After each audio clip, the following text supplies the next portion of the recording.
Good afternoon to honorable professors, respected seniors, and all my dear friends and juniors. I welcome all the juniors on their first lecture series at Mahila Mahavidyalaya BSc. I, Jaya Toti, a student of second year BSc Honours, take immense pleasure to invite you all to introduce to you all the informative talk organized to help everyone in achieving their goals. Before we before we begin any program, we remember our visionary founder, Bharat Ratna Mahamana Pandit Madan Mohan Malviya ji, the great Indian scholar. I request Anushka Rai to please start the flower on the portrait of Mahamana digitally.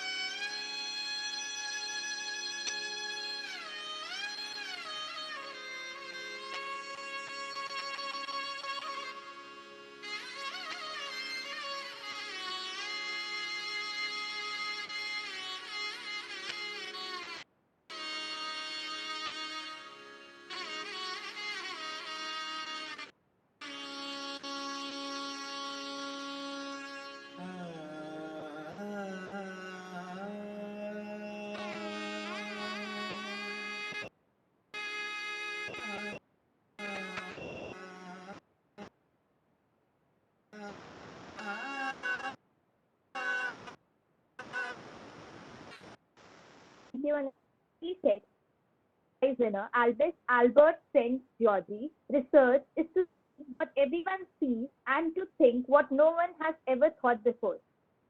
I request Neelam ma'am to please enlighten us about a further focus. Thanks. Ma'am, please take over. Thank you, Jaya.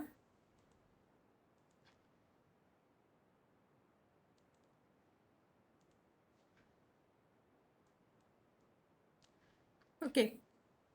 So, dear students, very good afternoon to all of you. And the Physics Students Academic Forum organizes different lectures to keep you updated regarding the latest research topics. But today's talk is especially arranged for the freshers because many of you may not be having idea about research process, about different internship programs, etc. Application process for internship is not limited to just filling up your about your data or name or date of birth or address. It is not limited to that portion. It requires a lots of other thing. You need to write project some 200, 300, or depending upon the scholarship, some word limits, project write up with some word limits, a letter of motivation you have to write, and they different scholarships ask for the different type of write-ups. There are different things which they demand to you, which they need you to write, and all these can be successfully filled only if you really know the topic. It's not like this that I will search on the Google and cut paste and will do it. It will never work. Google say cut pasting will never work. So you have to know about the topic. You have to understand those research, and you people are just an inter school. I'm extremely sorry, my throat is badly infected, so please bear with me. So, you are just an inter-passed students, and so you need a little bit, in our opinion, you need little bit guidance to know what is research, how you can be innovative, how can you work upon different topics or etc., and how uh, all these things need a little bit initial guidance. Of course, research has to be done at your end by you only, but if we guide you a little bit, then you will be in a more comfortable position. So today's talk is just to give you an overview about all these so that you can introspect yourself and understand whether a little kid Kalam Sahab is sitting inside you or not. You have to recognize it yourself. That scientific temperament is within you or not. So Physics Students Academic Forum is dedicated to nurture the budding scientist, the person which have a motivation, a dedication, and a love for the research activities. And so only for to nurture those type of students, this Physics Student Academic Forum has been constituted, which whose responsibility is to organize different talks and arrange different type of guidance for you people. So they arrange time to time. Generally on every Sunday they arrange some talk. So I asked Jaya to start with mine one, so that at least I can let you know that what you are expected to take from those talks. Otherwise you will be totally blank कि ये क्या बता रहा है, क्यों, which talk to attend, which talk not to attend, etc. So this is first, this interaction is arranged so that I can let you know how you have to proceed in that direction. So now I am starting my PowerPoint presentation so that I can line wise I can let you know that how can you proceed in this direction and what are the different opportunities for you.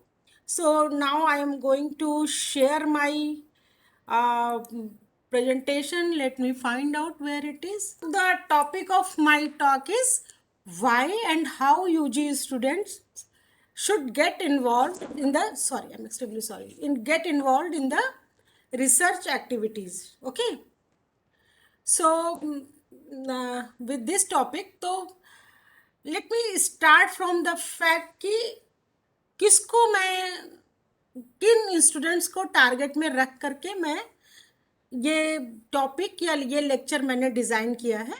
That is very important. तो to be very honest that all of you must be having some dreams. You must have planned that I want to be like this, and you all must be working in that direction to get your dream jobs, so that you can work for the betterment of the society and nation. So you all must be working hard to get your dream jobs. Actually, one thing we have to understand, that when we talk about getting a job, then what actually we plan. There is one thing with job, you have one thing, you want to earn something. That is the first thing. Job means you need something to earn, you need something to for your bread and butter. And the second part of that job is that you want to do something good for the society. You want something to add up to the society. You want your identity. Getting money is one thing, and getting identity is different thing. So the people select different jobs. There are many jobs. Someone wants to work as administrator. Someone may want to act as an bank. You may be interested in working in bank. You may be interested in working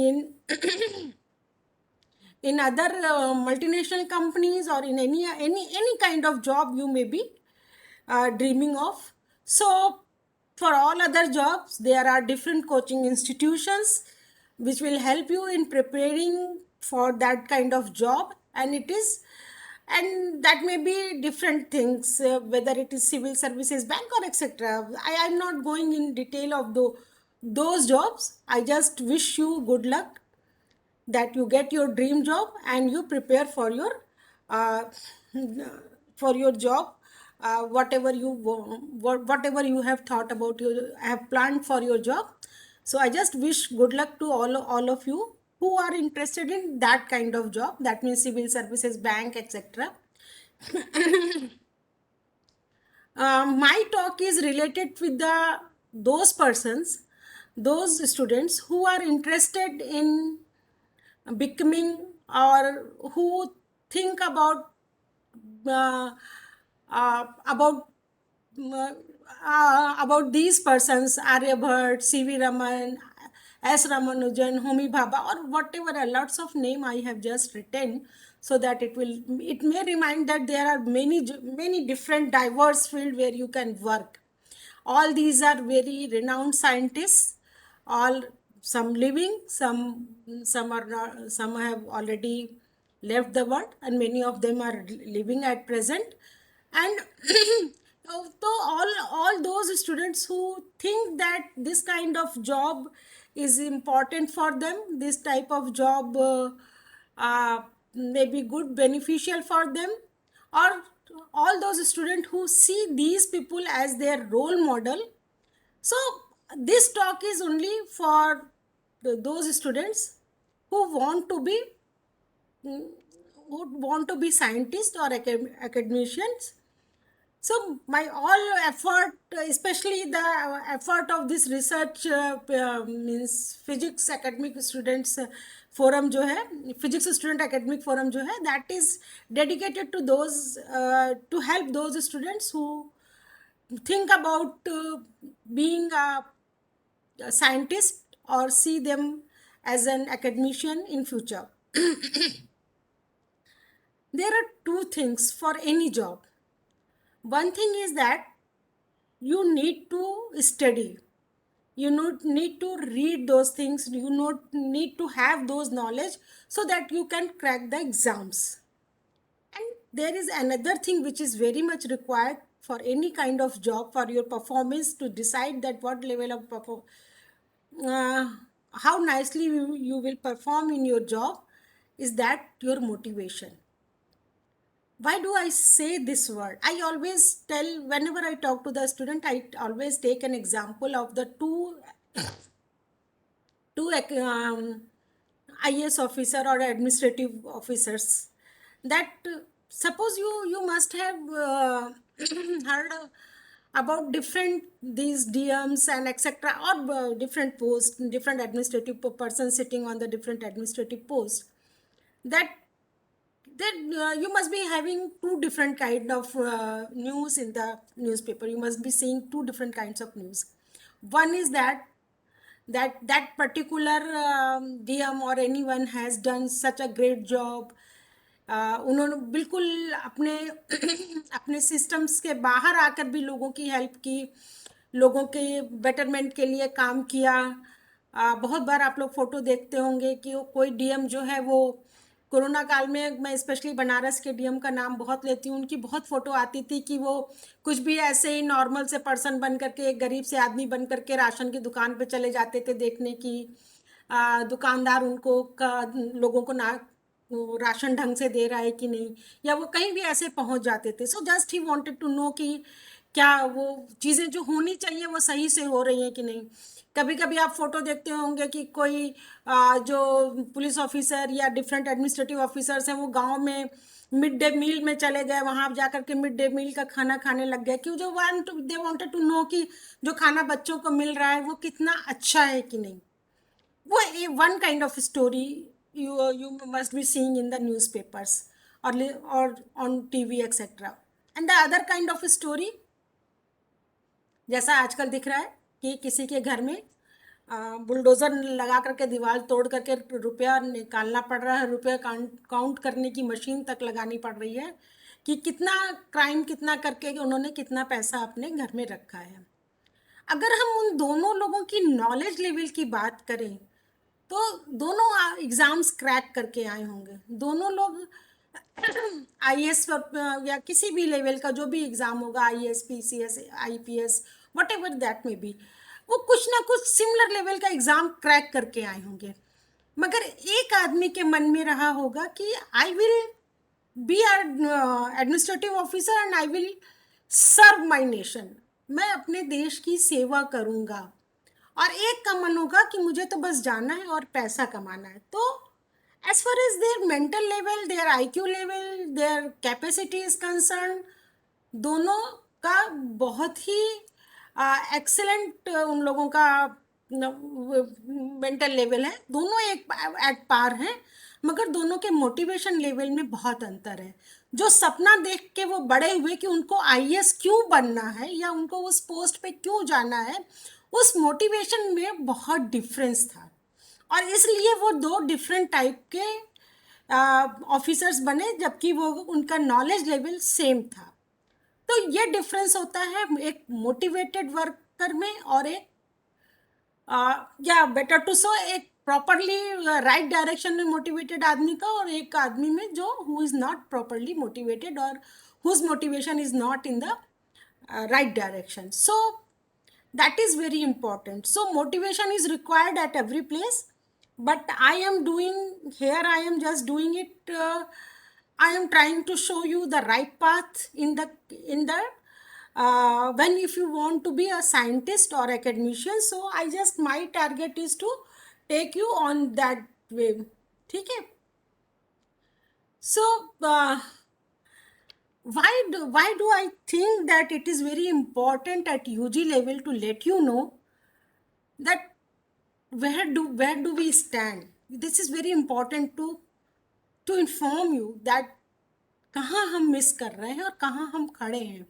सो अगर आप sorry अगर आप news देखें और if you go through the related news related to the higher education ranking, you will find that our educational institutions are really struggling to get a place in the list of the world's top institutions. We are nowhere, no? We none of us belong to the top 100. That is a very what to say, that's a very दुख देने वाला condition है. I just don't know what will be the exact English word to represent that बहुत कष्ट देता है मन को कि हम कहीं पे पेनफुल सिचुएशन है हमारे लिए. हाँ, और उसके पीछे रीज़न बहुत सारे हैं. Why don't we stand there. हमारे यहाँ से इतने पुराने ज़माने में जब हमारे पास कुछ नहीं था, तब हमारे यहाँ से नोबल लॉरियट निकल लिए. Then what's the problem at present? And what I think is that the problem is in our attitude, in our, or better to say, in the motivation level with which we move towards the higher education. That is really a very pathetic situation. Means I just don't know ki how we are working, what we think about when we try to move towards the higher education, what is our target. And मैं इसीलिए आप सबको ये याद दिलाती रहती हूँ that being in Banaras Hindu University, it's your moral responsibility to be honest, to be motivated for the betterment of your nation, betterment of your society. You cannot think about your personal profits. And problem क्या है, क्यों if you see it in the, what to say, if you go through the news and you will see that the number of PhDs produced every year is very large, very large. Then if number of PhDs are so large, then why we are not getting it, why we are not getting some respectable place in the list of the top institutions. And the reason is that means you can say that only two universities of Indian academic institutions belongs to the top 400, and that is really a very pathetic, very painful position, that how we are moving in this direction. होता क्या है कि क्यों हम दो ही चार institution वहाँ पहुँच पा रहे हैं. कारण यह है कि हमारा जो number of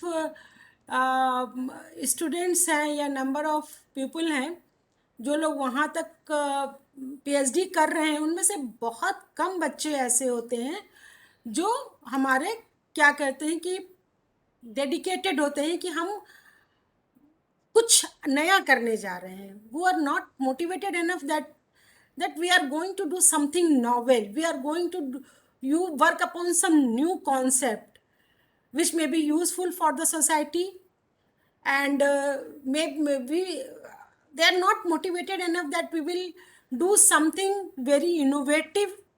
And the unfortunate scenario is that the maximum of the students who are joining the PhD just thinking in the simple one way, that okay, for being the professor, for being the scientist, we need to have a PhD degree.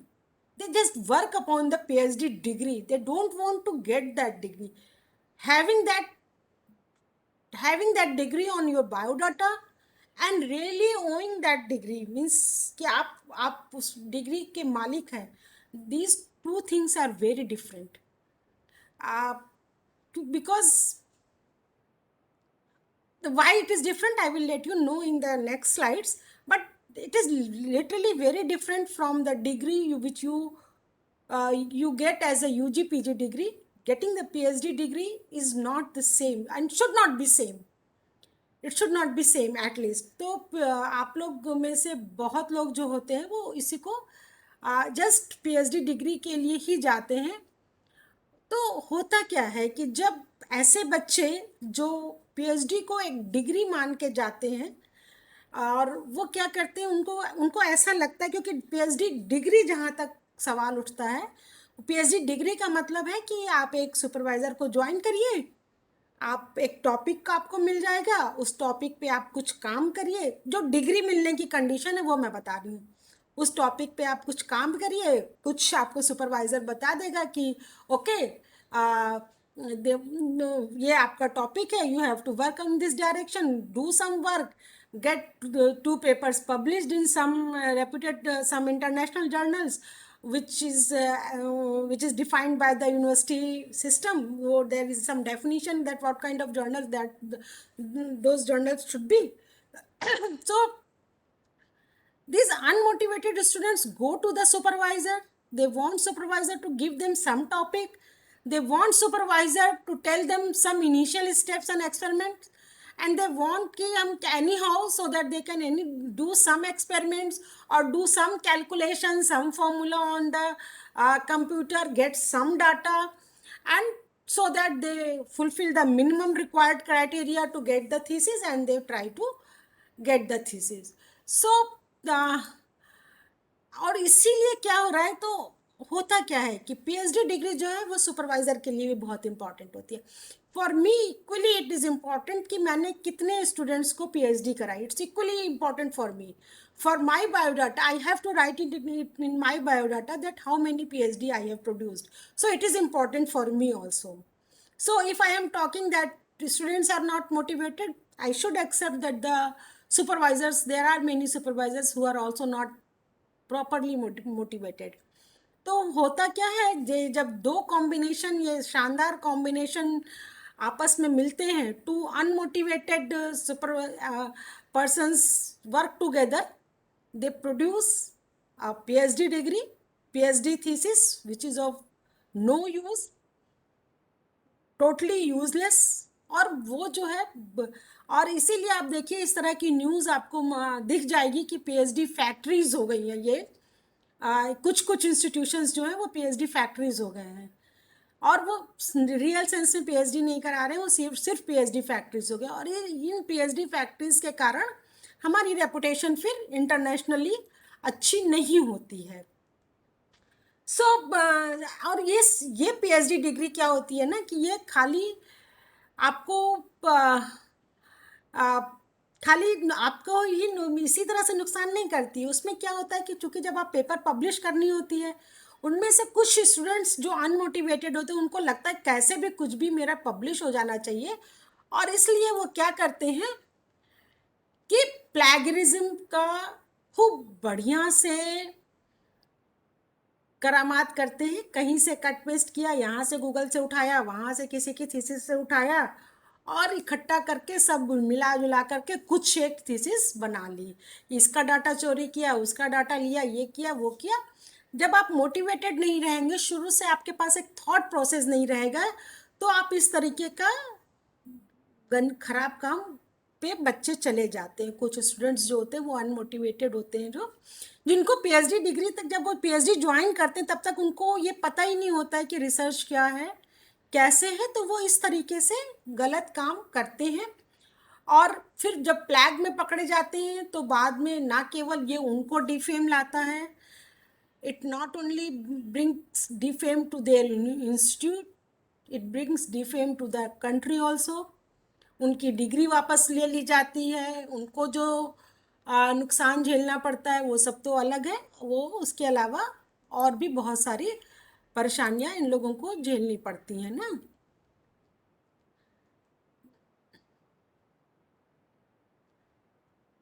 So there was another, ये just wait here.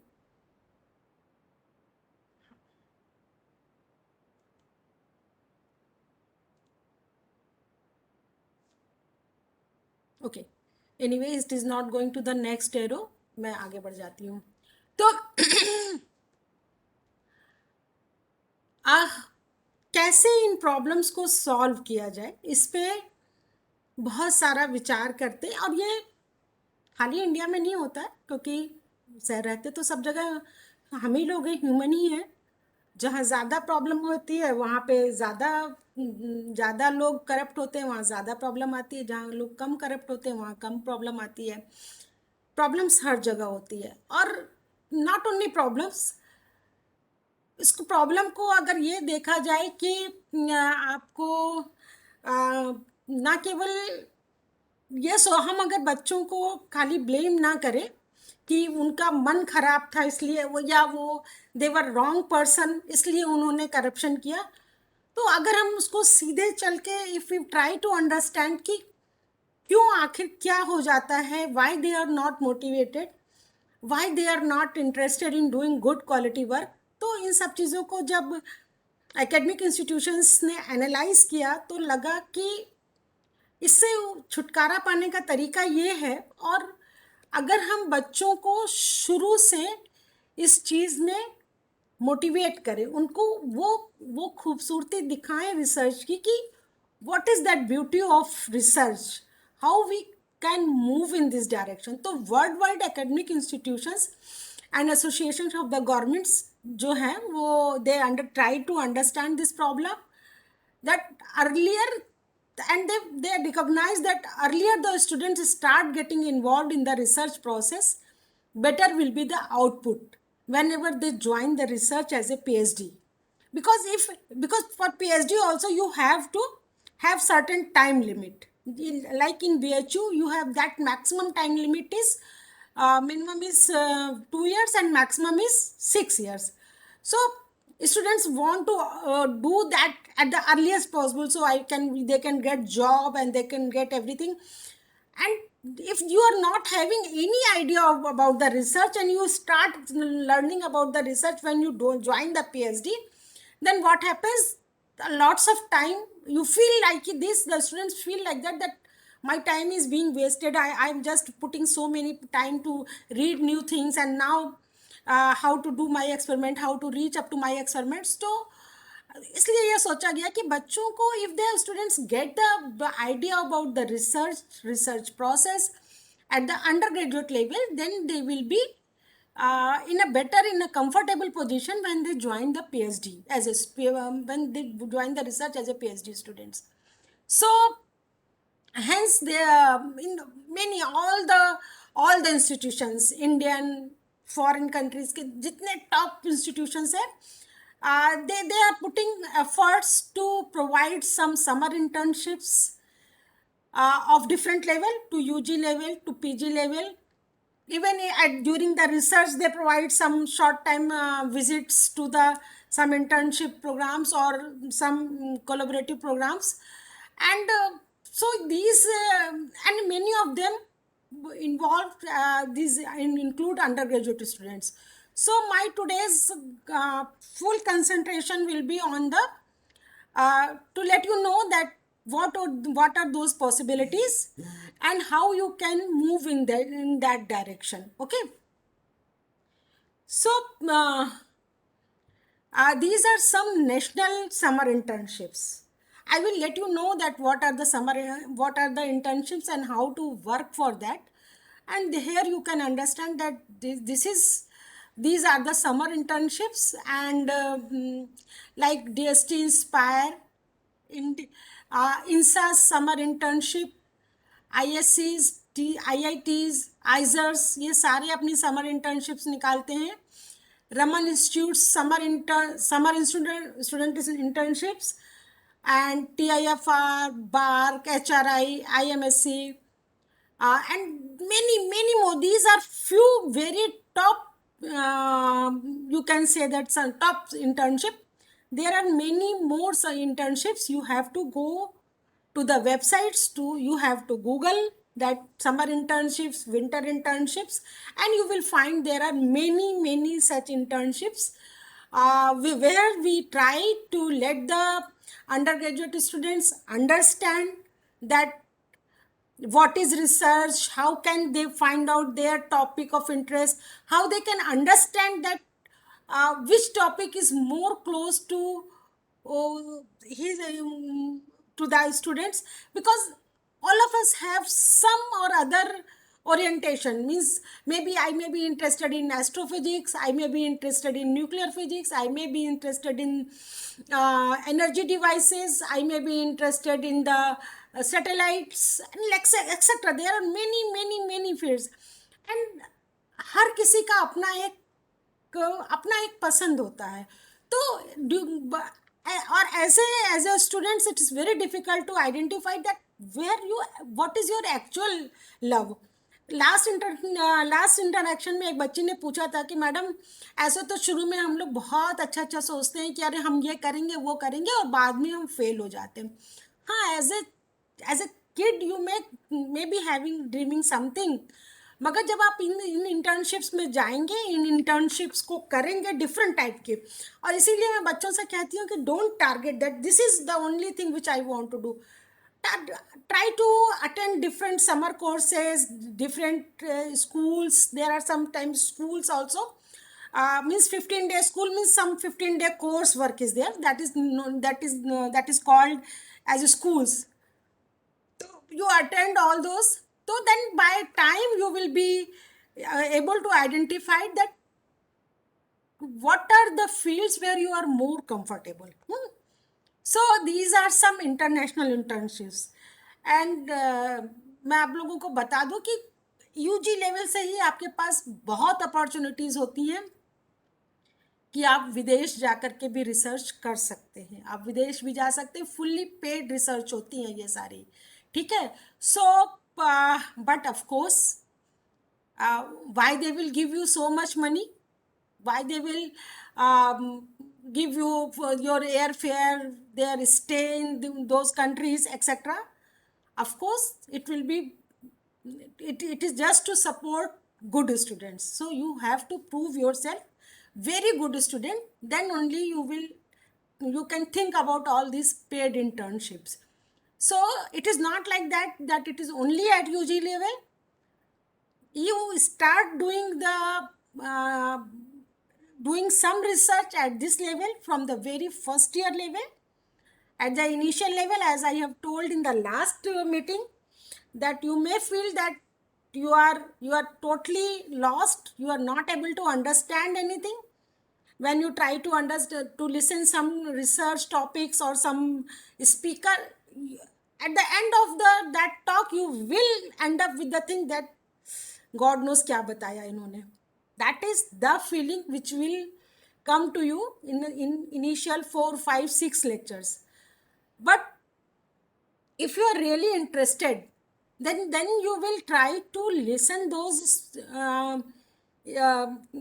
those talks, try to catch words what those speakers are using, those technical words, what they are trying to say, that why this is important. If you can recognize that they are saying that this is important, then you can go on googling and finding that why it is important, what can be done, and nobody in the world can you explain you a new topic in 1 hour. This you should understand, that when you are going and listening some research, some speaker for 1 hour, you should understand this fact that no one can explain you each and everything of that topic. Na? They can only give you a flavor ki okay, there is something like of this, kind of research in the world, na? So they just can give you only an idea, and few words you can catch from their talk कि अच्छा ऐसे किया जाता है, ऐसे किया जाता है, ऐसे किया जाता है. वो कभी भी आपको कभी पूरा नहीं समझा सकते. So you have to catch those words, you have to work upon those, and यह आपके ऊपर डिपेंड करता है कि आप कितना मेहनत कर सकते हैं. सो these are the few of the topmost international summer internships. Of course, this is not the fully exhaustive list. You have to find out yourself. Go on working on Google, find out your own research internship programs.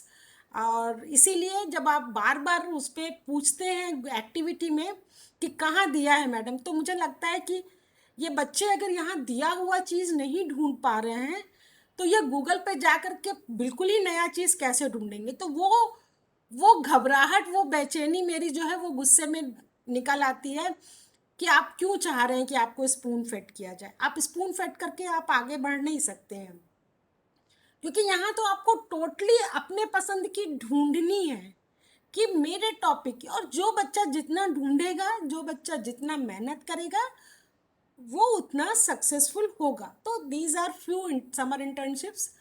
So now let me come to the thing that what you have to fill in the form of these internships. So besides general information and your marks and etc., like CGPA etc., there are few other things which are very important and very different from the other forms. Thus, along with your grades, these details are the deciding factor. These extra details are the deciding factors for your selection in any of these internships. Okay, first is that you have to write a project proposal that I want to work upon this project. So for writing a project proposal, it should be very concrete. ऐसा नहीं है कि कुछ भी लिख लिया Google से, नहीं. You have to very pinpoint, you have to write in 200 words कि this is my project work. और वो कब होगा? जब आप 50 लेक्चर सुनेंगे, ना केवल those lectures which we are organizing. There are many lectures on each and every topic on the Google, on YouTube. You have to go and learn those, listen those lectures 100 times, then go and find out the literature on the Google and then read them. And then only you will be able to write some concrete project proposal. That project proposal is very important for your selections. So that is a very important point. The next thing that these internship funding agencies ask are your motivation to opt that proposal. They call it as a letter of motivation. ठीक है. And वो जो होता है कि आप क्यों ये प्रोजेक्ट चुन रहे हैं, वहाँ आपको ये नहीं लिखना होता है कि मैंने बचपन से ड्रीम किया कि मैं ये बनूंगा और वो बनूंगा इसलिए प्रोजेक्ट चुन रहे हैं ना. You have to write it in a concrete manner that why do you think that while working on this project you will come up with some important conclusion, or you will learn some important techniques with the help of which in future you want to do this work. Very concrete you have to write that ये सीखने पे ये आएगा, ये आएगा, ये आएगा. ऐसे नहीं लिखना है कि मैं एस्ट्रोनॉट बनना चाहता हूँ तो एस्ट्रोफिजिक्स पढ़ना चाहता हूँ. No, you have to pinpoint right that मैं ये पढ़ना चाहती हूँ. और मैं इसको जैसे अगर कोई मेरे फील्ड में कहे कि आप क्या कहते हैं रिसर्च में, मेरे फील्ड के रिसर्च में जहाँ मैं बैटरीज पे काम करती हूँ, तो मुझे अगर मेरे फील्ड में कोई बच्चा आ रहा है और वो बैटरीज पे, एनर्जी स्टोरेज मटेरियल्स पे काम करना चाह रहा है, तो वो ये लिख सकता है कि मैं जैसे मेरा ग्रुप जो है वो इलेक्ट्रोलाइट प्रिपरेशन पे काम करता है. Then you can write that I want to work upon the electrolyte preparation because present electrolyte preparation जो है, presently we need all solid state flexible electrolytes which are missing, because all the electrolytes which are being used in the devices at present in our mobiles, in our laptops, they all use some amount of the liquid components, and that liquid components are limiting the performance of these devices. So we want to learn the electrolyte measurement techniques, electrolyte preparation techniques, so that in future I can develop our all solid state electrolyte, which will have this feature. So you have to work in like that. In every field you have to, that means you have to recognize that at present what is the level of research in that field, and also you have to recognize that what is expected for any scientist working in this field, कि आगे आप क्या करके देंगे जो समाज के लिए जो which will be beneficial for the society. So that is a very means you have to read a lot for that, to understand that project, to write that project proposal, to write that letter of motivation. And और वो ये भी पूछते हैं what is your expectation while you opting, तो that I have already covered here. And the other thing which they ask for you, that write names of the 2 referees, that means 2 faculty member who can write about you.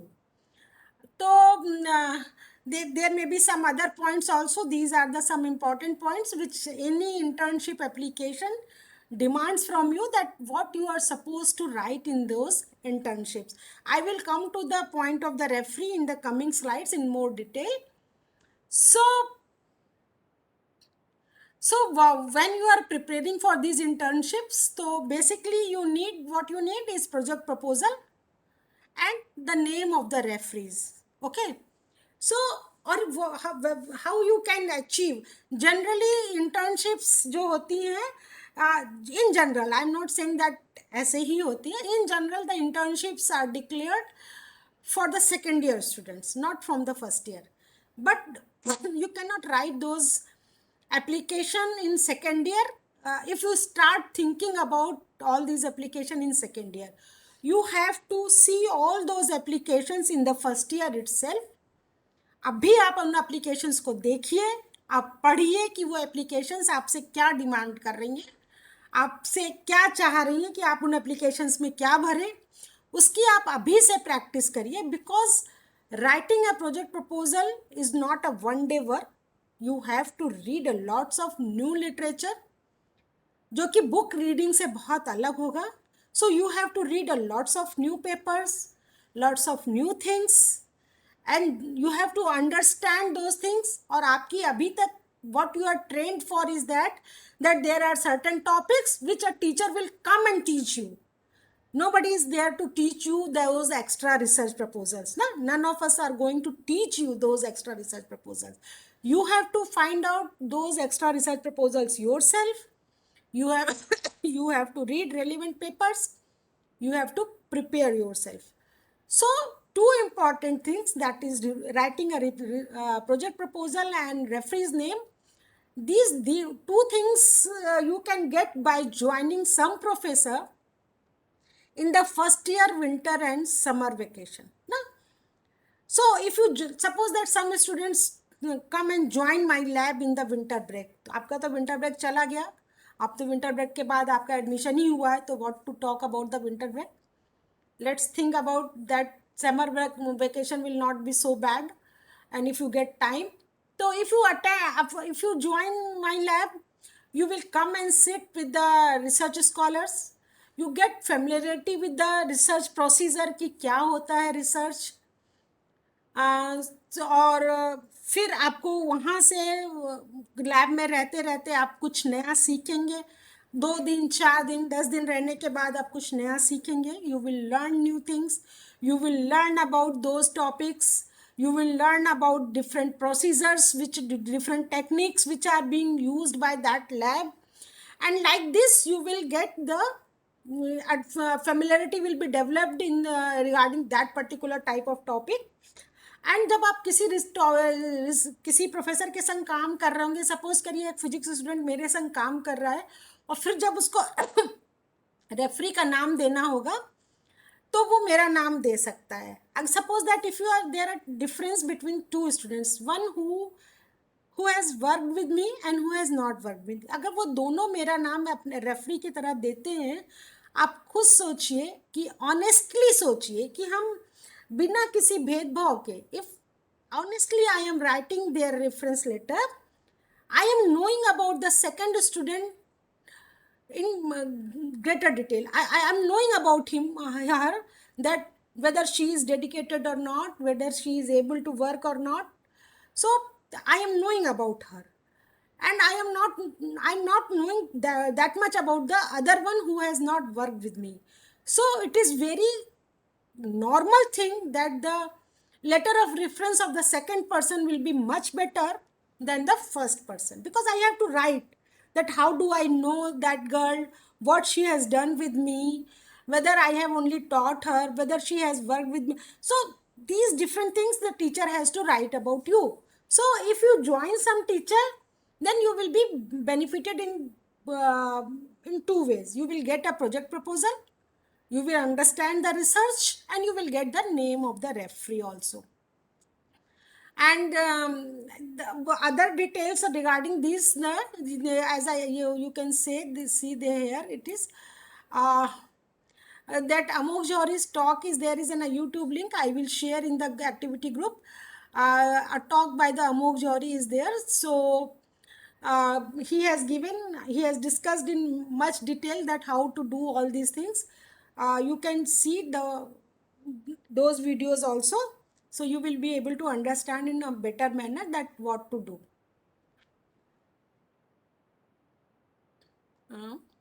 Okay. One thing I just before going to the next step, I will like to let you know the two things.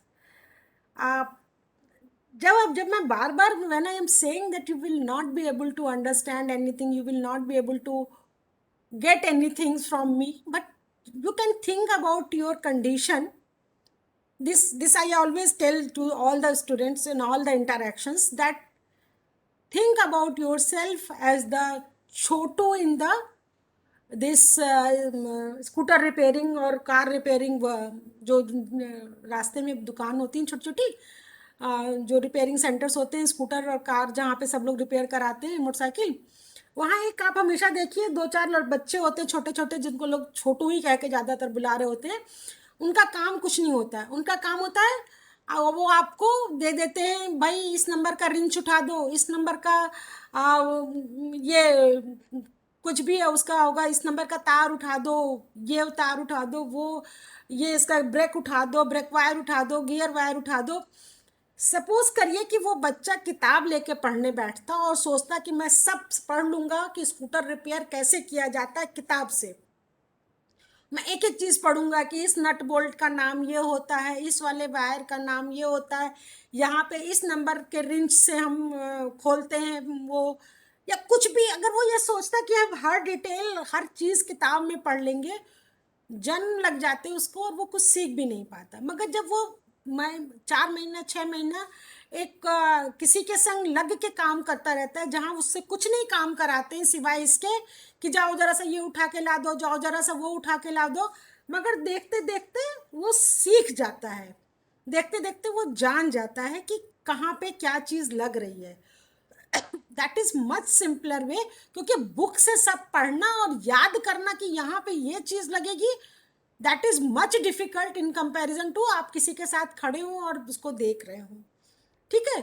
So like this only, और वो depend करता है उस बच्चे की capability पे. Now there is a difference between two persons working at the same level. अगर एक बच्चा जो है वो सीखना चाह रहा है कि नहीं मुझे तो लर्न करना है, वो हर तार हर छेनी पैना उठाने से पहले he will just watch the main mistri, that how he is working, and he will develop his own understanding, and with time when he will open his own workshop, he will be a better trained person in comparison to the second person who was doing it just कि अरे हम तो काम कर लें, हमको कुछ पैसा मिल जाएगा, शाम तक हम दिन भर छेनी पहना उठा रहे हैं तो हमें कुछ पैसा मिलेगा. तो वो जब अपना वर्कशॉप खोलेगा शायद कभी भी ना खोल पाए, या जब खोलेगा तो उतनी नहीं चलेगी. तो दोनों बच्चे सेम कंडीशन में काम कर रहे होंगे, मगर दोनों के एंड प्रोसेस जो होगा वो बहुत अंतर होगा. एक बच्चा ये होगा जो शाम को थोड़ा पैसा भी घर लेके जा रहा होगा और साथ में ये भी नॉलेज भी अपना डेवलप कर रहा होगा, उस चीज को सीख भी रहा होगा अच्छे से कि विद टाइम वो अपना दुकान खोल करके अपना काम कर ले। यही हालत इंटर्नशिप वाले बच्चों की होती है। if you join some lab at the first year level, you will not may not be understanding anything. हो सकता है उस लैब में जो रिसर्च स्कॉलर्स है वो लोग आपको छोटे छोटे काम पे लगा दे कि अच्छा इसको ऐसे रख दो, अच्छा जरा ये वे कर दो तुम।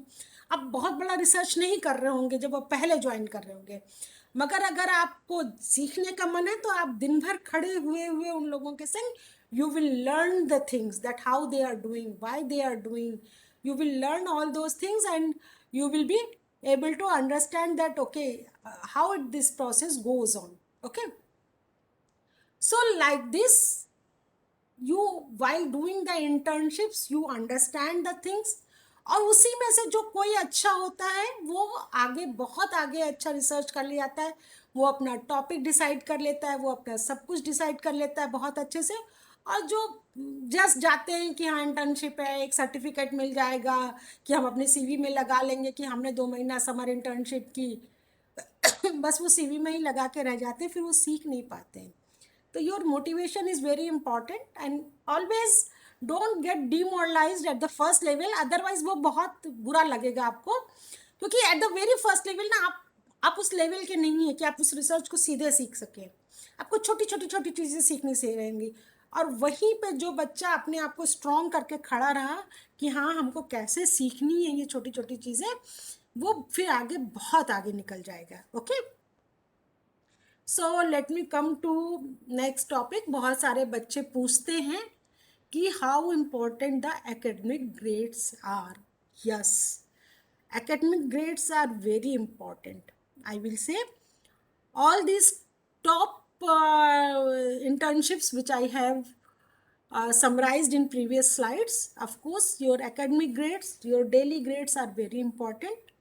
Some of the foreign countries internship programs uh, do not consider the students having grade less than 8.5 or 9. They want 9 plus grade students. For them it is very important if you have 9 or 9 plus grades. So that is an important thing. So you have to maintain your grade, and maintaining the grade doesn't mean that maintaining the grade by hook and crook. Grade means वो आपका intellect show करे, तो basically you have to study and you have to have the knowledge up to the level of a person who is having a 9 point or 8.5 grade ना। आपका knowledge level वैसा होना चाहिए। और ओबी के ज़माने में मैं पिछले 2 साल में बच्चों का जितना डिटोरिएशन देख रही हूँ, बहुत पेनफुल है मेरे लिए, एक उस टीचर के लिए जो आप लोगों को हेल्प करना चाह रहा है आप लोग आगे बढ़ें, क्योंकि नंबर भले लिख जाए आपको नॉलेज नहीं होगा तो आप कुछ कर नहीं पाएंगे। बहरहाल, so yes, for paid internships academic grades are very important. मगर सपोज करिए कि आपका एकेडमिक ग्रेड किसी कारण से किसी सेमेस्टर में किसी समय कम हो गया है, तो ऐसा नहीं है कि लाइफ ख़त्म हो गई है। ऑफकोर्स देखिए, आप जितना अच्छा मेंटेन करते रहेंगे उतनी अच्छी लाइफ स्मूथली जाएगी। इन केस किसी भी कारण से आपके ग्रेड्स कम हो गए हैं या कोई बात है, तो ठीक है, it's really difficult, it's really tough कि आपका नहीं है grade, but you can join some unpaid internships with your professors, and so that you can learn something, you can work something. If you work with the full dedication, you will get the research paper publication in your name. So by that way your CV will be strong and you will get a better chance in the at next level. So you have to work hard if your academic grades are not good. But even if your academic grades are good, research understanding is very important, which is judged at every step. So that is very important, and you should maintain that also. So now I have told that research internships कैसे भरो और ये कैसे करो वो कैसे करो। तो what is research. So there are some definitions which you will get on the Google also. I am not going there. And there are two way of it. One is called inductive approach, begins with a set of empirical observations, seeking pattern in those observation, and then उसकी theory बनाइए, ठीक है. And the other one is the deductive approach, begins with the theory. एक theory, जैसे Einstein ने किया, वो अपनी थ्योरी लेके चला कि ये एक थ्योरी है, develop some hypothesis from the theory and then collecting and analyzing the data to test those theories. So ये दो अप्रोच होते हैं, ठीक है ना, कि आप पहले तो कुछ देखिए, ऑब्जर्वेशंस करिए, आप उन पे पैटर्न फॉलो करने की कोशिश करिए कि ये हुआ तो ऐसा ही हुआ, फिर यू गेट सम थ्योरीज, और you do otherwise you just think about some theory and then try to think that whether these theories are applicable to some realistic data or not. तो दो तरीके से लोग रिसर्च करते हैं. क्यों नहीं जा रहा नीचे? हाँ, और ये एक डेफिनेशन है, ये यूं ही बस थोड़ा आप लोगों का जानकारी बढ़ाने के लिए कह रही हूँ कि आविष्कार, what is invention and what is innovation. Invention can be defined as the creation of product or some introduction of new concept at the first time, and innovation on the other hand is just improving the things which has been developed. So Volta has invented the battery or energy storage systems, and what we are doing is we are doing just innovation. We are just improving that energy storage system with some small amount, some delta amount. Okay, so two types of works are there. So now let us come to the topic that what is the difference between reading a course book and reading a research paper. Now, there are some difference between the reading the course book and reading the research paper. तो what is the difference between these two set of things itself? तो जो course book आप लोग जो पढ़ते आए हैं आज तक, the course book which has the information regarding a subject matter, targeting a defined course, वो उस कोर्स के हिसाब से बनी रहती है. और ये बुक्स जो होती हैं वो डिस्कस करती हैं some well established and accepted knowledge concept on that topic. Okay, research paper क्या होते हैं? It is something like personal lab book. Suppose करिए कि हम बैठे हैं, हम कुछ काम कर रहे हैं, हमको ये दिखा, हमने उसको नोट बनाया, हमने उसके बारे में कुछ अपना कंक्लूजन दिखाया. मेरा कंक्लूजन गलत भी हो सकता है, मेरा कंक्लूजन सही भी हो सकता है. So if at present I am able to explain the I will come to the paper publication process afterwards.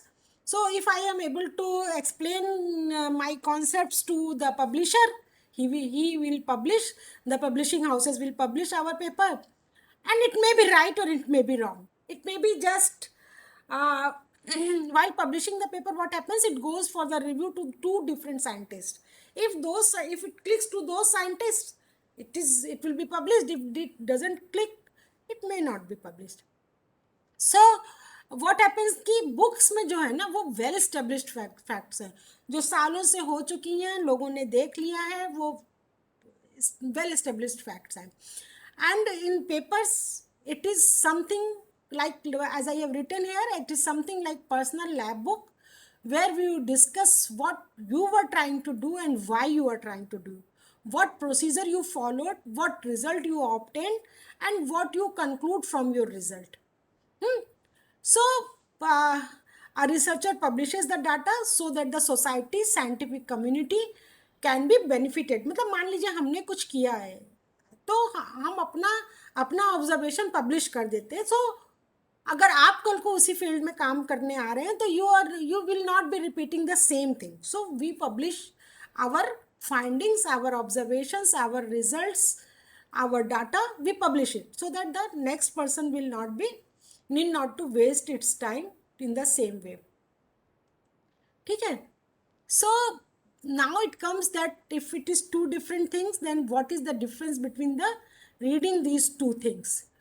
So these two things are totally different. Reading these two things means reading a course book and reading a paper are very different. Why I am saying like this, that it is different? Course book contents includes well established fact, as I have told you. So we read it without questioning is too much. We more or less accept that what is written in the book. Whereas the research paper discusses the idea and work of a particular researcher, which is very specific, well focused on a very small part of the particular topic.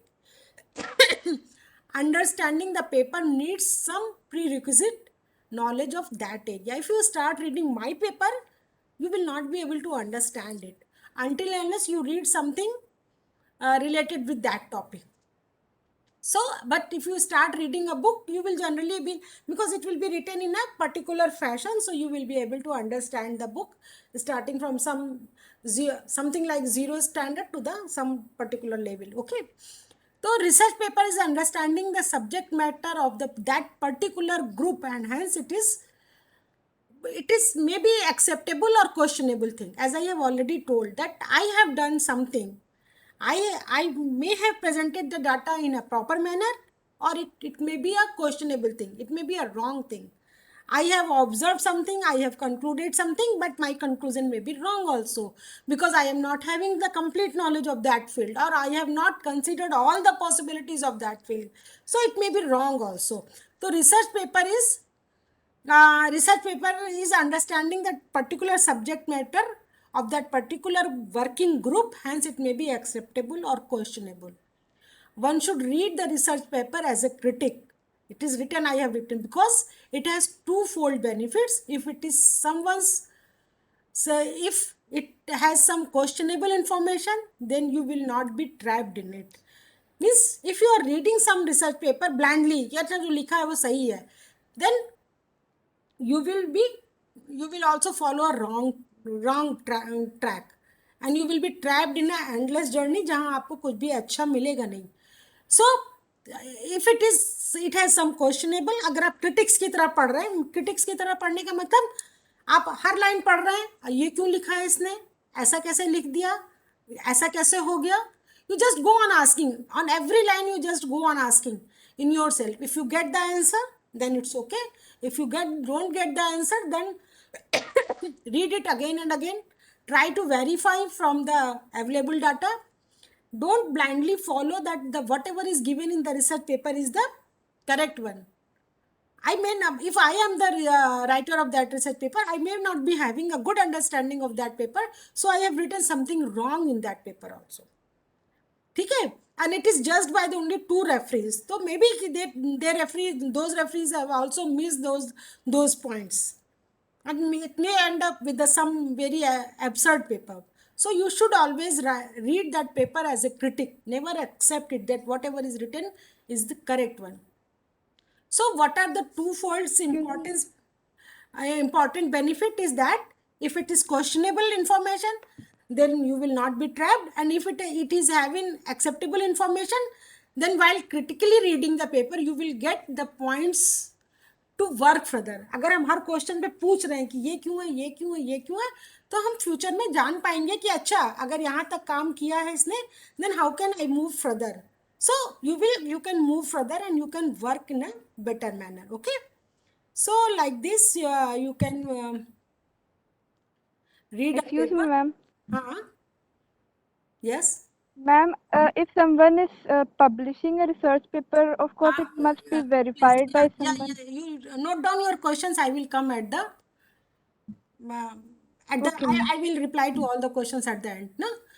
To how to start reading a research paper. So now, if you get a research paper, suppose you come to me, ki, madam, I want to work in your field, and I give you a research paper of mine.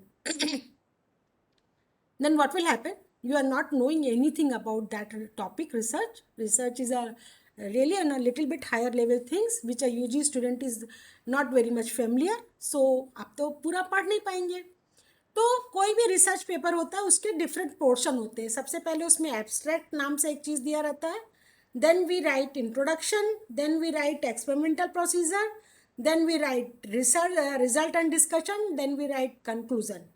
Like this, every research paper is divided into these sections. तो जब आप पहला कोई research paper लेते हैं, then read its abstract. Abstract is something which tells you that ये author, ये reader, ये राइटर इस पेपर में क्या कहना चाह रहा है. तो वहाँ से आपको कुछ मिलेगा कि ये इस टॉपिक पे काम कर रहा है. अगर हम बहुत मोटा मोटी तौर में बताएं कि जैसे एक एनर्जी डिवाइसेस, जो कि मेरा फील्ड है, तो मैं अगर एनर्जी डिवाइसेस में बात कर रही हूँ तो एनर्जी डिवाइसेस में दो चीज़ होते हैं. एक इलेक्ट्रोड मटेरियल होता है, एक इलेक्ट्रोलाइट. तो एब्स्ट्रैक्ट पढ़ के आपको ये पता चलेगा कि ये इलेक्ट्रोड के बारे में बात कर रहा है कि इलेक्ट्रोलाइट के बारे में बात कर रहा है. एब्स्ट्रैक्ट सपोज करिए इलेक्ट्रोलाइट के बारे में बात कर रहा है, तो आपको एब्स्ट्रैक्ट पढ़ के ये पता चलेगा कि ये पॉलीमर इलेक्ट्रोलाइट के बारे में बात कर रहा है, कि ग्लास इलेक्ट्रोलाइट के बारे में बात कर रहा है, कि सेरेमिक इलेक्ट्रोलाइट के बारे में बात कर रहा है. यहाँ तक पता चलेगा. एब्स्ट्रैक्ट पढ़ के आपको ये पता चलेगा कि सोडियम आयन कंडक्शन के बात कर रहा है, कि मैग्नीशियम के बारे में बात कर रहा है या क्या. फिर आपको ये पता चलेगा कि ये उसके स्ट्रक्चर के बारे में बात कर रहा है, या उसके कंडक्टिविटी के बारे में बात कर रहा है, या इलेक्ट्रोलाइट की इलेक्ट्रोड के संग कॉम्पेटिबिलिटी के बारे में बात कर रहा है. Like this you will get some idea from the abstract कि ये राइटर इस बारे में, ये रिसर्चर इस बारे में क्या कहना चाह रहा है.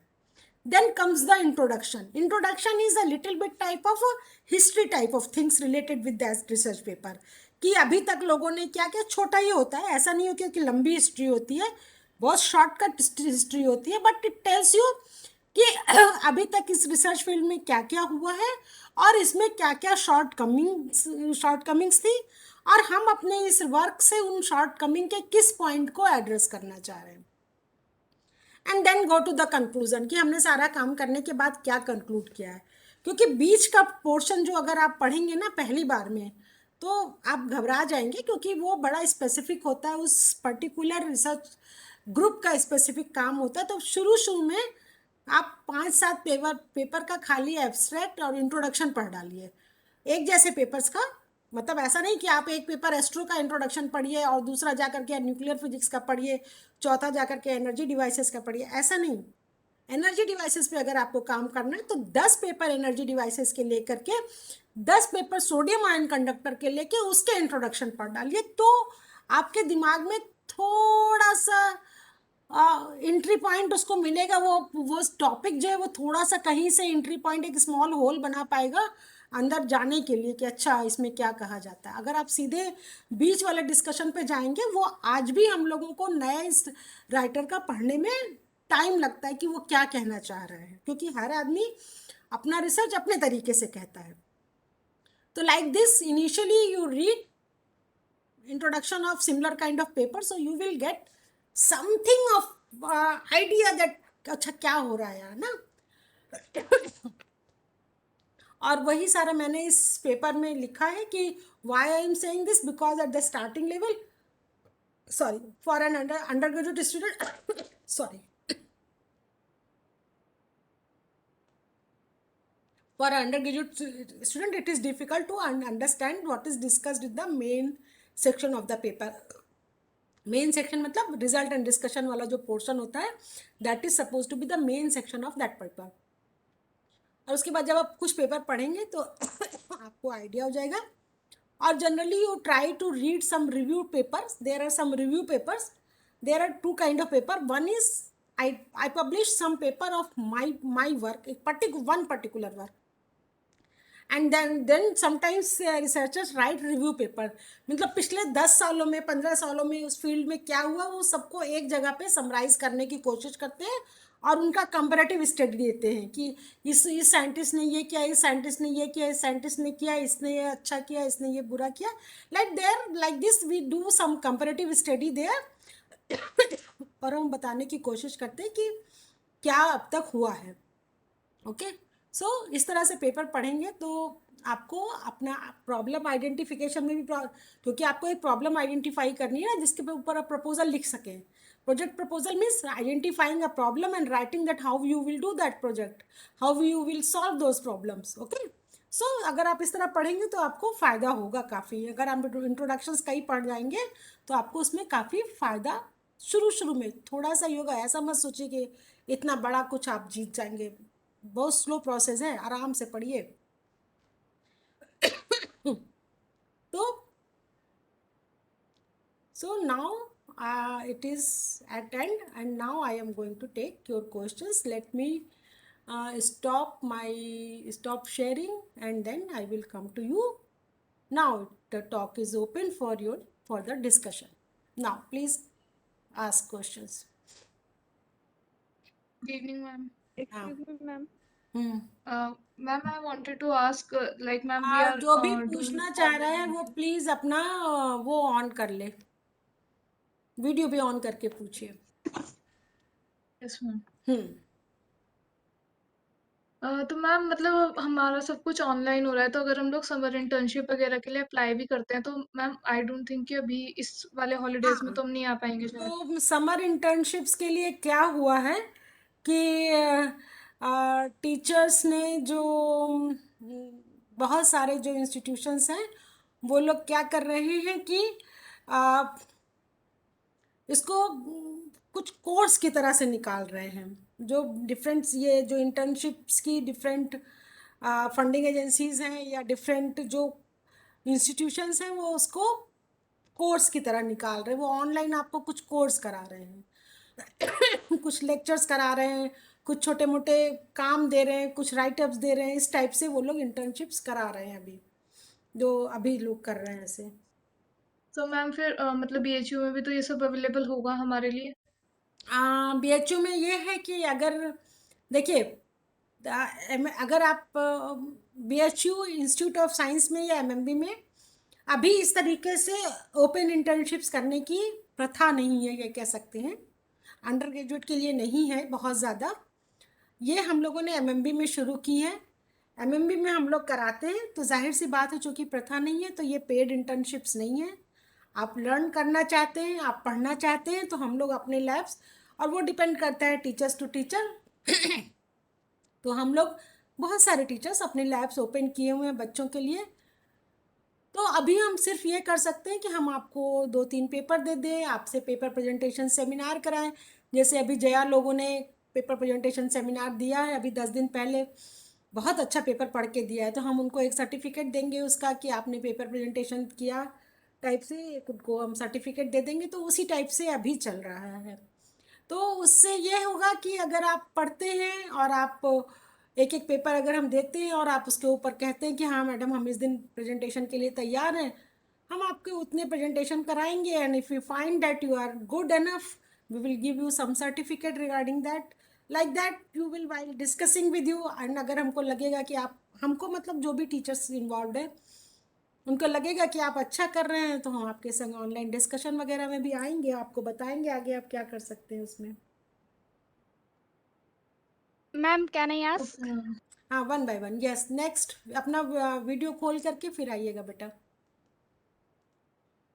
मैम क्यों नहीं हो रहा है? हाँ अमीशा प्लीज। मैम चूंकि मैं लेट से ज्वाइन की हूँ तो मैम क्या एक लाइन में आप फिर एक बार समर इंटर्नशिप बता देंगी? एक लाइन में मैम। अभी कौन बोल रहा है ये? अभी तो मैंने अमीशा को ऑन। मैम कैन आई अभी आस्क? हाँ अमीशा, पहले अमीशा यू आस्क। मैम आपने बताया कि रिसर्च पेपर पढ़ने टाइम हम लोग को देखना है कि वो सही है कि नहीं।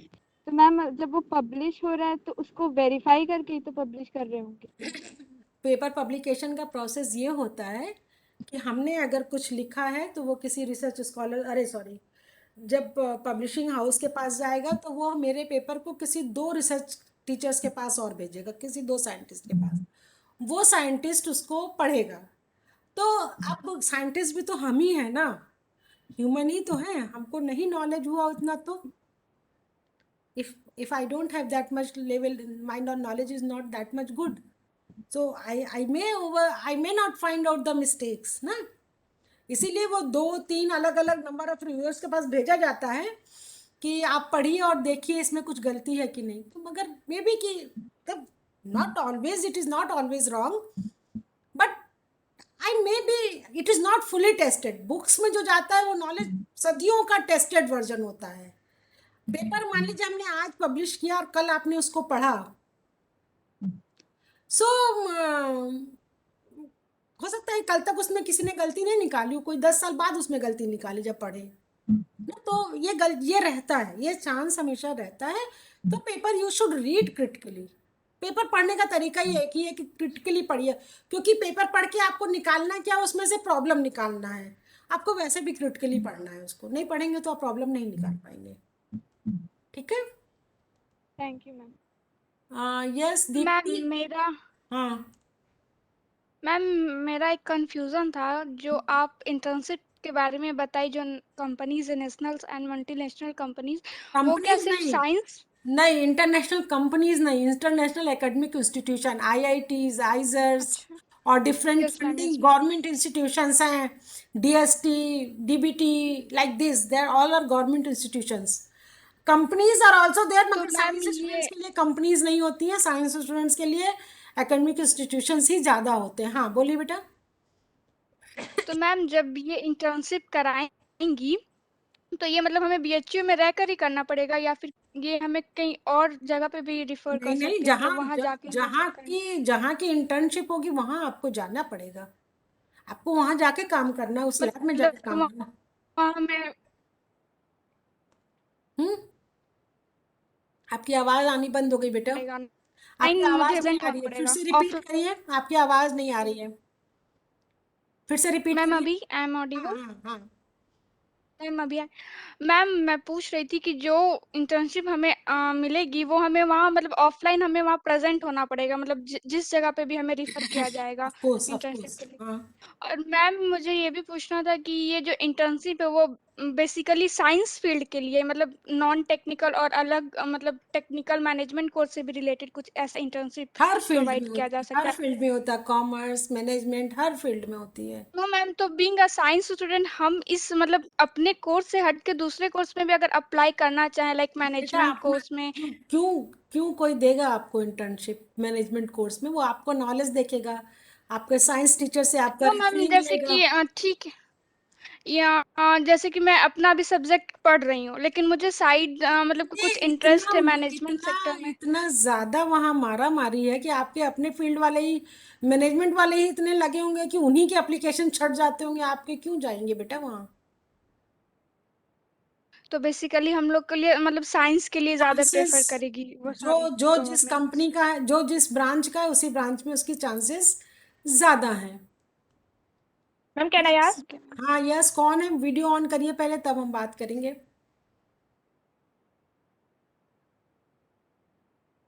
यस, कौन था? Ma'am Deepika, it's me Deepika Pandey. हाँ बोलिए बेटा।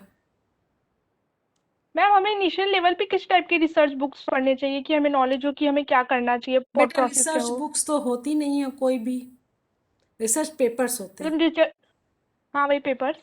बुक्स होती हैं, आई विल नॉट से एडिटेड बुक्स होती हैं, वो तो आपके एकदम ही ऊपर चला जाएगा। किस तरीके का नहीं, पहले आप पहला चीज ये है कि जो लेक्चर्स ऑर्गेनाइज कराए जाएं या ऑर्गेनाइज कराए नहीं जाएं, there are on YouTube, there are many lectures. तो आप किस फील्ड के हैं, सब्जेक्ट बताइए अपना। मैम हम साइंस ग्रुप के हैं, मैथ्स नहीं। ऑनर से भी। हाँ मैम मैथ्स ऑनर से भी। मैथ्स ऑनर्स है तो फिजिक्स केमिस्ट्री या इधर से होंगे। हाँ तो आप उस सब्जेक्ट का बहुत सारे यूट्यूब पे लेक्चर्स पढ़े हैं, आप उनको पढ़ते रहिए, पढ़ते पढ़ते पढ़ते आपको आइडिया हो जाएगा कि क्या इस फील्ड में हो रहा है। फिर आप धीरे धीरे उसको पढ़ना शुरू करेंगे, फिर आप मैथ्स टीचर से रिसर्च पेपर्स मांग लीजिए जिस फील्ड में आपका इंटरेस्ट हो। शुरू में एक दो रिसर्च पेपर्स यस मैम। आपको टीचर से मांगने पड़ेंगे, तभी आप आगे बढ़ पाएंगे। शुरू शुरू में, हमेशा नहीं, शुरू शुरू में दो तीन रिसर्च पेपर आपको किसी टीचर से मांग के पढ़ने पड़ेंगे, तभी आपको समझ में आएंगे। उसके बाद फिर आप जो है उसको आप उस तरीके से मतलब फिर आपके पास समझ इतनी डेवलप होगी कि आप उसको अपने आप से रिसर्च पेपर्स ढूंढ सकें और पढ़ सकें। मैम यूजी लेवल पे ये रिसर्च पेपर मांग सकते हैं ना टीचर से कि हाँ उसको हाँ स्टडी करने के लिए? बिल्कुल, किस लिए हम ये लेक्चर करा रहे हैं, इतने सारे लेक्चर सीरीज क्यों करा रहे हैं? इसीलिए करा रहे हैं कि आप पढ़ सकें, आप जान सकें, हमसे मांग सकें, इसीलिए ये कराया जा रहा है।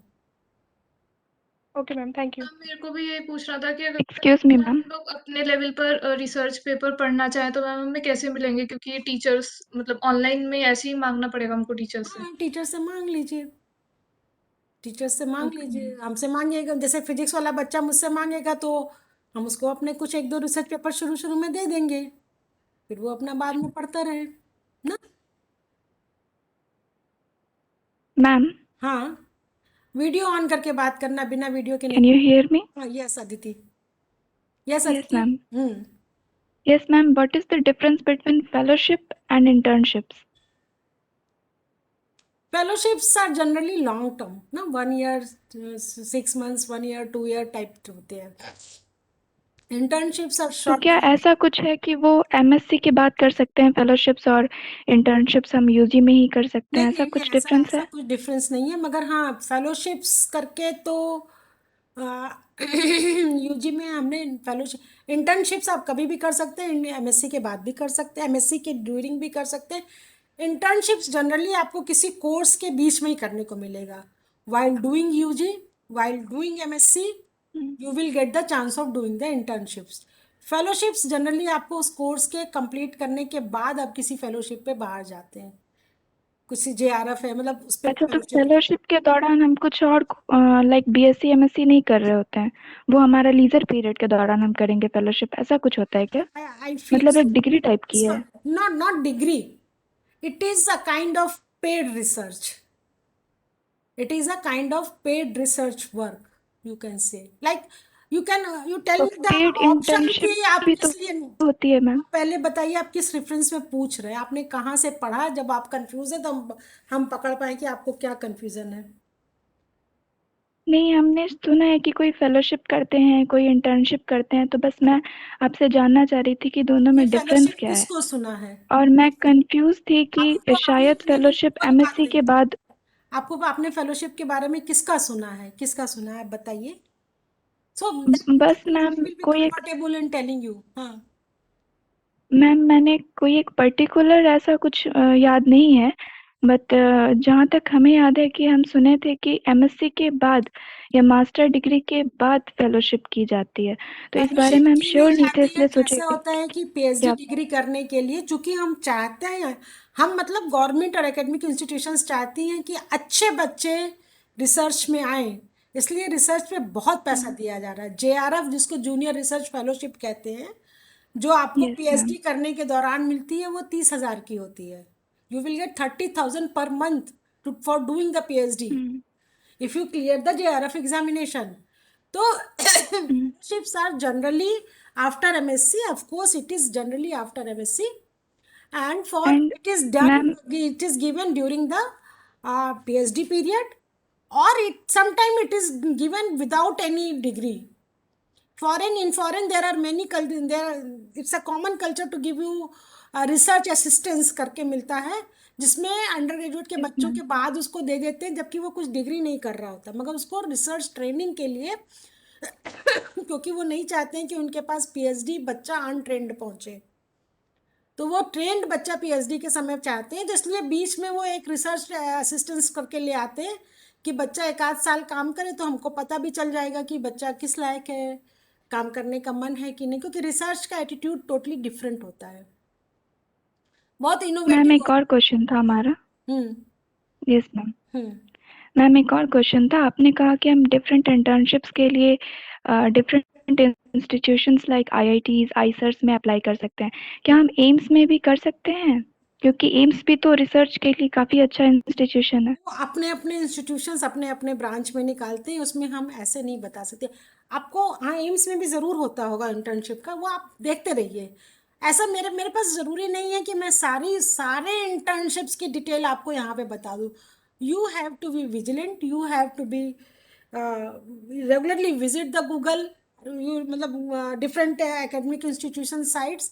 जनरली एकेडमिक इंस्टीट्यूशंस में दिसंबर से फरवरी के बीच में इंटर्नशिप्स के फॉर्म्स आते हैं, जैसे आईआईटीज में आइजर्स में इसी समय फॉर्म्स आते हैं। अब इस समय तो बनारस फेब्रुवरी टाइम में, अक्टूबर के बाद। अगस्त यस सॉरी मैम। सॉरी दिसंबर टू फरवरी आते हैं। फरवरी में वो रिजल्ट डिक्लेयर कर देते हैं कि मई में हमारे पास कौन बच्चा इंटर्नशिप करने आएगा। Generally it is general trend, कोई ऐसा गाइडलाइन नहीं है कि ऐसा ही होता है। वो मार्च में भी निकाल सकते हैं, वो अप्रैल में भी निकाल सकते हैं। जनरल ट्रेंड ये होता है कि मैम दिसंबर से पहले। One hmm yes hmm ma'am, one last question was there please. कि अगर कोई बच्चा चाह रहा है कि वो मेडिकल साइंस फील्ड में रिसर्च करे, like related to cure of some diseases or something like that, तो क्या वो बीएससी करके ही कर एमएससी सकता है इस टॉपिक पे रिसर्च, या उसके लिए एमबीबीएस करना जरूरी है? एमएससी एमएससी आपको करना पड़ेगा ना। इंटर्नशिप्स आप कर सकते हैं, एमएससी आपको करना पड़ेगा। रिसर्च के एमएससी का एमबीबीएस जरूरी नहीं है, एमएससी आपको करना जरूरी एमबी मतलब बीएससी एमएससी हम करेंगे और मेडिकल फील्ड मतलब उस टॉपिक पे, मेडिकल रिलेटेड टॉपिक पे हम रिसर्च कर सकते हैं, कोई रिसर्च दिक्कत नहीं है? नहीं है। आपकी कैपेबिलिटी है कि वो वहाँ की जो रिक्वायरमेंट है वो आप पूरी कर दीजिए। ऐसे कोई कंडीशन नहीं होती है कि आपको उसके लिए ज़रूरी है। किसी बीमारी पे हम एकेडमिक इंस्टीट्यूशंस में भी रिसर्च होते हैं। हाँ, किसी और को पूछना है? Okay ma'am, thank you. किसी और को पूछना है? मैम मैम मैम बीएचयू में ऐसी कोई इंटर्नशिप अवेलेबल है कैसी? जो होती हो, मतलब मैथमेटिक्स से रिलेटेड अगर कोई इंटर्नशिप्स हो यूजी लेवल पे ऐसी? हमने आपको पहले ही बताया कि इंस्टीट्यूट ऑफ साइंस में या एमएमबी में ऐसी पेड इंटर्नशिप्स कोई नहीं है। आप समर में किसी टीचर को ज्वाइन करा लीजिए, उसके संग काम करिए, वो बाद में आपको एक सर्टिफिकेट दे देगा कि आप मेरे संग काम किए थे। तो वो आपको टीचर को जाकर के टीचर से बात करनी पड़ेगी, टीचर से आपको इंटरेक्शन करना पड़ेगा, और वो टोटली डिपेंड करता है उस टीचर के ऊपर। सॉरी, उस टीचर के ऊपर डिपेंड करता है कि वो इंटर्नशिप करवाना चाह रहा है कि नहीं। हमारे ऊपर कोई बंधन नहीं है यूनिवर्सिटी की ओर से कि हमें कराना ही कराना है। Okay ma'am. Yes, anybody else? किसी को कुछ पूछना है? मैम यस बेटा। मैम जो जिस हॉर्न्स का है उसी फील्ड में रिसर्च कर सकता है बस? जैसे जैसे कि मैम मेरा पीएम के कॉम्बिनेशन है और मेरा हॉर्न सब्जेक्ट सीएस है, तो क्या मैं बस सीएस में कर सकती हूँ? तुम्हारा ऑनर्स सब्जेक्ट सीएस है। यस। बात ये है कि ये क्वेश्चन तुम्हारा, मैं क्या जवाब दूँ इस क्वेश्चन का? जैसे मेरा बेटा जो है वो सीएस का ही है, वो बीटेक इंटीग्रेटेड एमटेक कर रहा है, ठीक है। बेसिकली वो सीएस का बच्चा है, मगर उसका इंटरेस्ट काम करने का है एमआरआई पे। जो एमआरआई की इमेजेस आती है ना, वो उसके ऊपर काम करना चाह रहा है। तो वो मेडिकल इंस्टीट्यूट्स में पीएचडी के लिए ट्राई कर रहा है कि वहाँ पे जाकर के वो क्या एमआरआई एनालिसिस पे कंप्यूटेशनल काम करेगा। उसमें वो बेसिकली, शायद मैंने पिछली बार भी शायद आप लोग को ये बताया होगा कि वो उसके लिए वो फिजिक्स भी यूज़ करता है, वो स्टैटिस्टिकल मैकेनिक्स भी यूज़ करता है, उसके लिए वो अपनी कंप्यूटर की नॉलेज भी यूज़ करता है। वो तीन चीज़ें यूज़ करके जॉइंटली वो उसका जो रिसर्च वर्क निकलता है वो उन तीनों चीज़ों का नॉलेज लेता है, ठीक है। तो बेसिकली वो सीएस का बंदा है, मगर उसने अपना रिसर्च का ओरिएंटेशन ऐसा कर लिया है। तो स्पेशली मेरी समझ के अनुसार सीएस वालों के पास ऑप्शन बहुत बड़ा होता है, क्योंकि सीएस वाला बंदा कहीं भी फिट हो जाता है, क्योंकि आजकल के ज़माने में सब कुछ कंप्यूटर है। मगर उसके लिए आपको उस फील्ड की रिलेटेड नॉलेज आपको गेन करनी पड़ेगी, तभी आप उसमें जा पाएंगे। तो मैम अगर बाय द वे अगर हम फिजिक्स में करना चाहें रिसर्च तो उसमें फिजिक्स नहीं में कर भी सकते? बहुत सारे कैलकुलेशंस वाले होते हैं। थ्योरेटिकल फिजिक्स पूरा कंप्यूटेशनल मांगता है। There are many softwares for the physics calculation, physics theory work. अगर आप अपना उतना पढ़ते हैं तो of course you can do somewhere something that kind of thing, that kind of work. ना, मगर आपको अपना वर्क वैसा ओरिएंट करना होगा ना, क्योंकि जैसे मैं अपने बेटे के लिए बता रही हूँ कि उसका मेरा फर्स्ट हैंड एक्सपीरियंस है कि वो दोनों यहाँ से लेकर के वहाँ तक काम करता है फिर ना। तो वो वो अपने आप से कोई उसको पढ़ाता तो नहीं है, वो पूरा फिजिक्स, रिलेटेड फिजिक्स अपना पढ़ता है, रिलेटेड स्टैटिस्टिकल मैकेनिक्स पूरा पढ़ता है, और फिर वो अपना कंप्यूटर का नॉलेज, डिग्री का नॉलेज यूज़ करता है, और तब वो एमआरआई की एनालिसिस करता है। तो वो अब जिस फील्ड में जाना चाह रहे हैं, ज़माना इंटरडिसिप्लिनरी का है, तो आपको ये ऑप्शन है कि आप पूरा वहाँ से वहाँ तक घूम से ले सकें। पढ़ना थैंक यू पड़ेगा, मैम। उस तरह से आइडियाज़ देने पड़ेंगे आपको। और कोई है मैम बच्चा? अगर ऑनर्स मैथ्स वीडियो ऑन करिए पहले, रामा वीडियो ऑन करिए।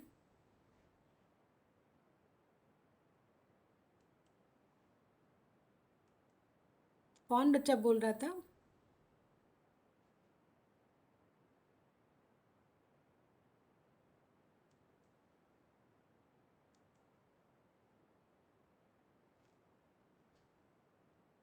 हेलो, कौन बच्चा बोल रहा था?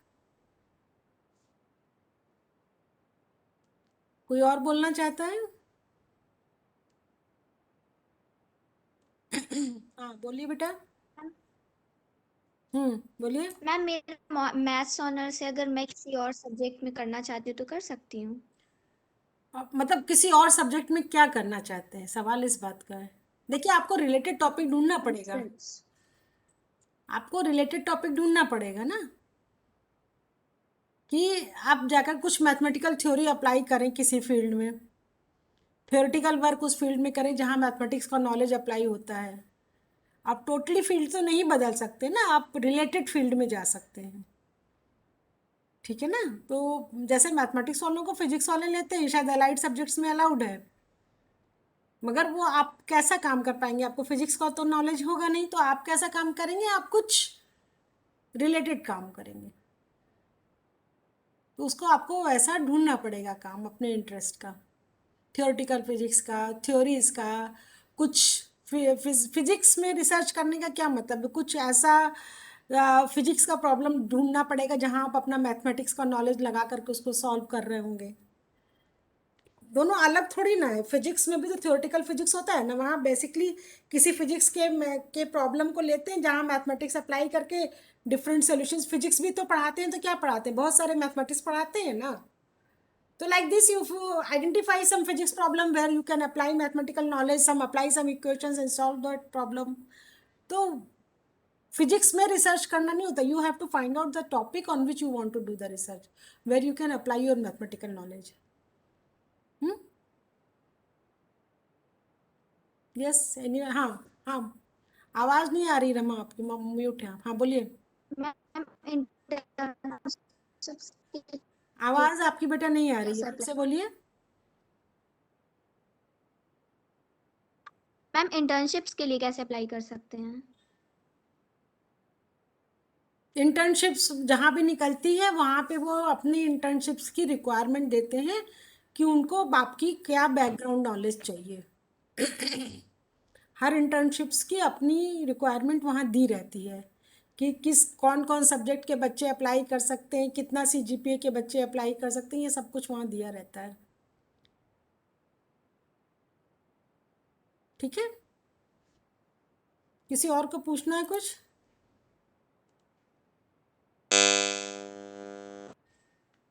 Bhargavi, do you want to ask something?